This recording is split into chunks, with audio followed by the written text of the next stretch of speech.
puisque Dieu a déterminé que certains seraient sauvés en vertu de l'élection inconditionnelle de Dieu.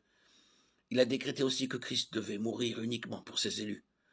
Tous les élus de Dieu pour lesquels Christ est mort seront sauvés. Matthieu 1, 21, Jean 10, 11, Actes 20, 28, Romains 8, 20, 32, Éphésiens 5, 25. Dieu attire à lui tous ses élus.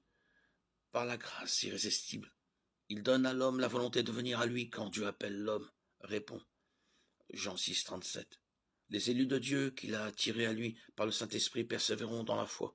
Aucun d'eux ne sera perdu, ils ont l'assurance de leur salut. Jean 10, 27, 29, Romains 8, 29, Éphésiens 1, 3, 4. Ces doctrines ont un fondement biblique, mais beaucoup en rejettent certaines ou les rejettent toutes.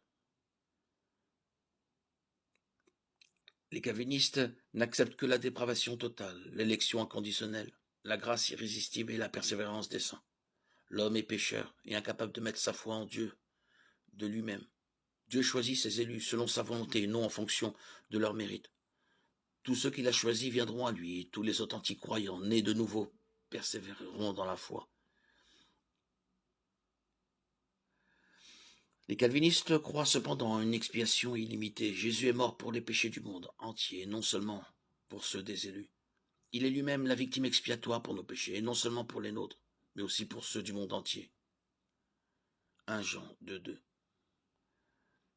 Jean 1, 29, 1 Timothée 2, 6 et 2 Pierre 2, 1.